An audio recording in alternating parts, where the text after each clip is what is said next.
Le corail, mais bon. Mais c'est gourmand cette affaire. Moi, ça me raconte une histoire, mais bon. Voilà, d'accord. On va passer donc à notre maître écaillé. On nous demande comment choisir et conserver les huîtres. Plus largement, comment on choisit. Bah non, pas plus largement, c'est déjà important. Oui, d'accord, mais parce qu'on a beaucoup de coquillages. Comment on choisit les coquillages et comment on sait s'ils sont frais ou pas. D'accord. On va commencer par les huîtres. Oui. L'huître, on la prend dans notre main. S'il est bien lourd, déjà, c'est un bon signe. D'accord, le poids. Voilà, le point, c'est très important. Après, si on voit qu'une huître qui baille un petit peu, on le tape dessus, c'est ça referme. C'est bien. Et ça ne referme pas, c'est une huître qui n'est pas bonne du tout. D'accord, ça c'est une bonne chose. C'est bien. pratique. Ouais. À l'ouverture.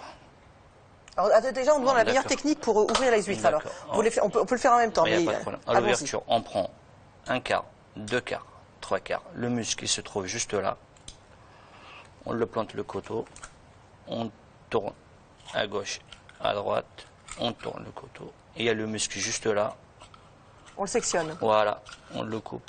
Pour les amateurs, on met des gants. Hein. Exactement, ou un torchon. Torchon, on se protège les mains. Et on jette la première pour l'écaille ne reste pas dedans. Et elle va se reformer, l'eau. Voilà. Et pour voir si une huître est bien vivante, on fait juste ça. Et là, ça bouge. D'accord. Inclinez un tout petit peu plus l'huître, si vous voulez bien, pour qu'on voit. Voilà. Et combien de temps à l'avance si on la touche, elle se rétracte, hein, c'est ça. Il faut les manger en combien de temps quand on les... Pour nous, on conseille toujours au maximum 1 heure. 1 heure, d'accord, à partir de l'ouverture. Voilà. En revanche, quand on les a achetés, avant de les ouvrir, oui, on peut les garder combien de temps? Sur son balcon? Sur son balcon, et à quelle température? Au maximum une dizaine de jours. Parce qu'il y a des clients qui viennent nous voir, qui regardent le DLC de l'arrivage, ils voient qu'une journée ou 2 journées, ils nous disent « Ah, c'est pas bon, c'est pas frais ». D'accord. L'huître, ça consomme... comment ça s'appelle? Ça peut se consommer pendant 10 jours. Voilà, pendant 10 jours vivantes. D'accord. Mais à quelle température? À température 5 degrés jusqu'à 15 degrés à peu près. D'accord. Voilà. Là, l'eau, elle est en train de se reformer. Voilà, ça, exactement. Donc ça, et c'est là, un bon on signe. voit... Alors, pour les autres coquillages, comment on sait s'ils sont frais ou pas? Les coquillages, c'est à peu près le même truc que les huîtres, que il n'est pas ouvert. D'accord. Voilà, c'est un bon signe. Ah, vous les ouvrez par l'arrière? Voilà, comme ça. C'est bon. Et là, il y a de l'eau. Et là, on voit que c'est frais, ça bouge aussi. Parce que le coquillage aussi, ça bouge. C'est très important.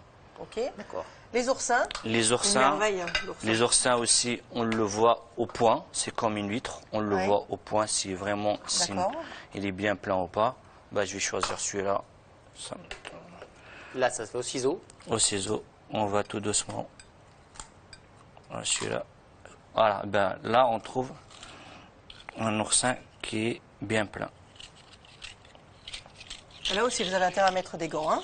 Ouais. Oui, parce qu'on se blesse, hein? Rabat, lui, craint pas les épines. Oui, mais... mais ça peut piquer un peu. Il a des mains un peu en béton, mais pas beaucoup.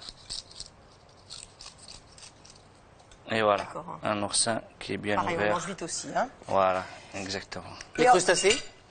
Les crustacés. Leur fraîcheur, comment on le sait? La fraîcheur, en fait, par rapport à un homard. Ouais. On prend un homard. Après, il y a des clients qui veulent avec du corail ou pas. Il y a un mâle ou une femelle, comme celle-là, c'est une femelle.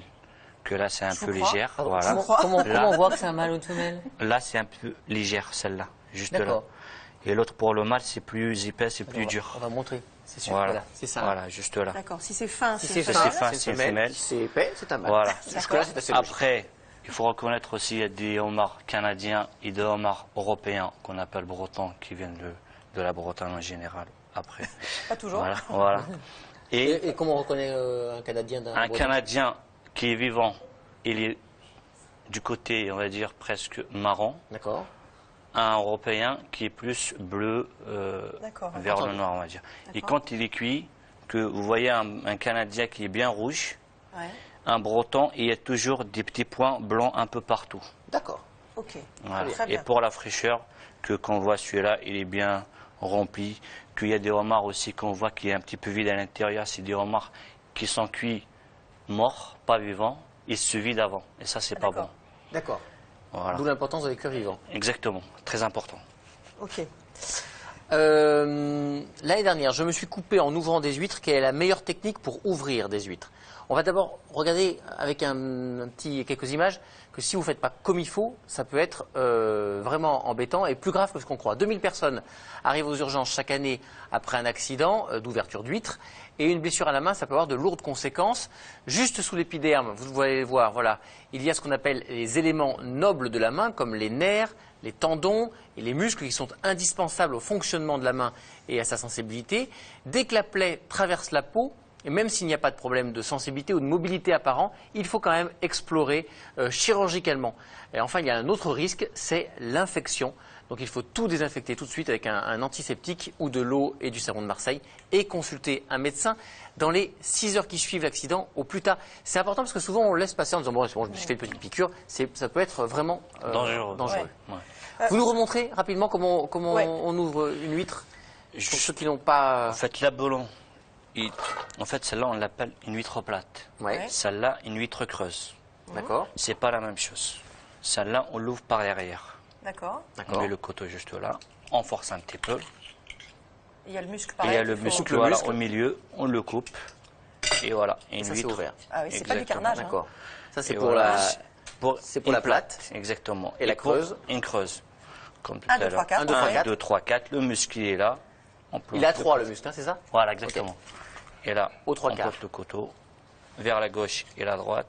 On tourne le couteau. Et on coupe le muscle. D'accord. Et voilà. Et une Parfait. huître qui est bien ouverte. Alors,